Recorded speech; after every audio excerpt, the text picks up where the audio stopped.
Oke, pada bagian ini kita akan membahas kelanjutan yang tadi ya. Tadi kita sudah membahas teorema yang pertama, sekaligus kita membahas tentang metode pembuktian menggunakan cara kontradiksi. Gitu ya, metode kontradiksi. Nah, selanjutnya ini kita punya teorema yang kedua, 2.2. Jika suatu garis memotong suatu bidang yang tidak memuat garis tersebut, maka hasil perpotongannya adalah suatu titik. Nah, kalau ini nanti maksudnya seperti ini. Misalnya nih kita punya bidang. Saya buat bidang kayak gini aja. Nah, anggaplah ini bidang. Oke. Nah, ada suatu garis nih. Tapi garisnya tidak terdapat pada bidang E. Sehingga anggaplah ini garisnya ya. Garisnya kita samakan dengan yang dibuktikan L. Nah, ini dia menembus bidang.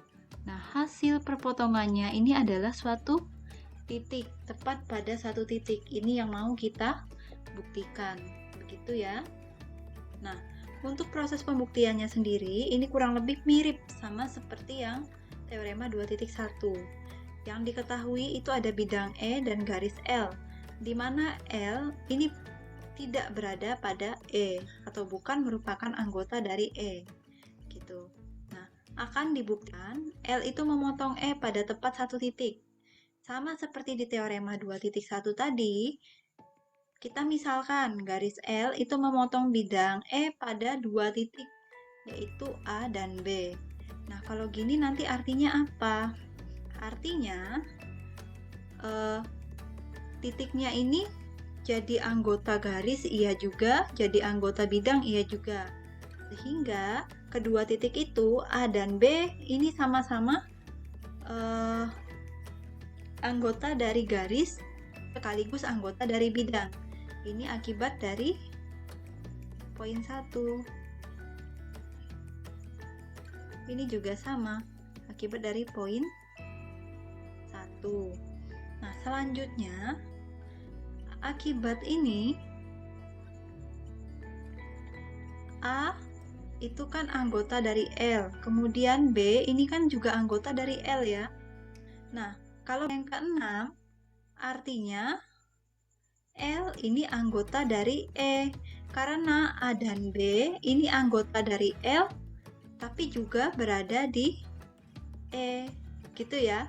Kalau dalam postulat 6, jika ada dua titik yang berada pada suatu bidang, kalau dalam hal ini bidang E, maka garis yang memuat kedua titik tersebut itu ada juga di bidang tersebut, gitu ya. Nah, garis yang memuat kedua titik tersebut kan adalah L ya. Nah, sehingga terjadi kontradiksi. Kontradiksi dengan yang mana? Dengan yang kita ketahui di mana L itu tidak ada di bidang E. L bukan merupakan anggota di bidang E ya. Nah, sehingga karena ada kontradiksi ini, maka L haruslah memotong E pada tepat satu titik. Gitu ya. Semoga sudah semakin menangkap ya gagasan terkait dengan metode pembuktian kontradiksi ini.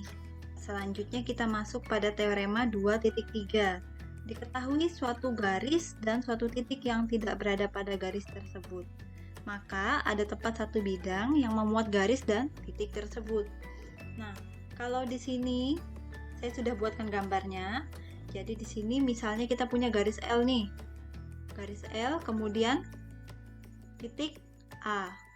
Nah, kemudian nanti ada tepat satu bidang yang memuat si garis L dan titik A ini. Gitu maksudnya. Nah, ini diketahui garis L dan titik A, di mana A tidak terdapat pada garis L. Nah, yang mau kita buktikan ada tepat satu bidang yang memuat garis L dan titik A.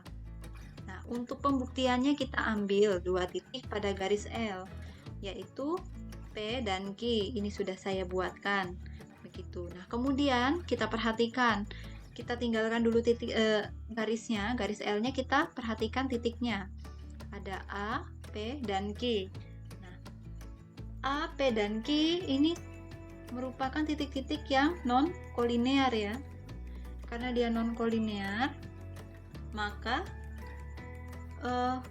kita bisa menggunakan postulat 7 yang menyatakan bahwa A, P, dan Q terletak pada tepat satu bidang yang sama karena mereka non-kolinear itu. Nah, kemudian akibatnya lagi apa? Garis L dan titik A ini terletak pada satu bidang. Kalau untuk titik A sudah pasti terletak pada bidang yang sama dengan P dan Q. Nah, kemudian kita balik lagi tadi dari P dan Q, ini kan adalah titik-titik yang dihubungkan oleh suatu garis, yaitu garis L. Maka garis L ini juga terletak pada bidang yang memuat P dan Q, gitu ya. Makanya nanti di sini garis L dan titik A itu terletak pada satu bidang yang sama. Kalau di sini keterangannya saya buat karena poin kita yang kedua tadi, kemudian karena postulat yang keenam. Begitu ya. Nah, ini untuk pembuktian teorema 2.3. Kita lanjutkan ke teorema kita yang terakhir. Diketahui dua garis yang saling berpotongan, maka ada tepat satu bidang yang memuat kedua garis tersebut. Nah, ini juga kita bisa buktikan secara langsung. Diketahui kita punya garis M dan N. Ini saya gambarkan dulu. Misalnya ya, saya punya garis M. Ini anggaplah garis M dan garis N.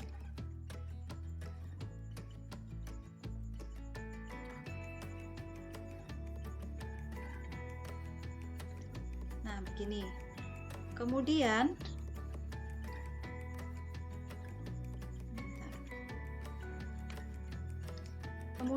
kedua garis ini berpotongan di titik ini yang kita sebut sebagai titik X. Gitu ya.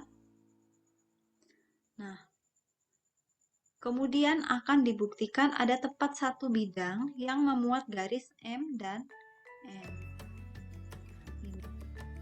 Pertama, diambil satu titik pada garis M, yaitu titik P. Nah, kita ambil di sini ya. Yang di M ini kita ambil misalnya titik P, anggaplah saya ambil di sini. Teman-teman boleh kalau mau ambil yang di bawah. Nah, kemudian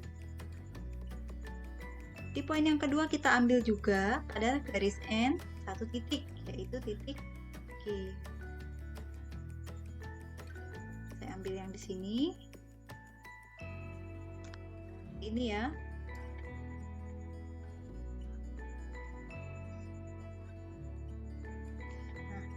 Kalau kalian lihat di sini, ini kita bisa tinggalkan dulu garis M dan N, kita fokus pada titik-titiknya. Nah, kalau kita lihat di titik-titiknya, ini kurang lebih sama seperti di teorema 2.3 kemarin ya. Tadi 2.3, di mana titik-titiknya X, Q, dan P ini adalah titik-titik yang non-kolinear. Nah, ini diketahui.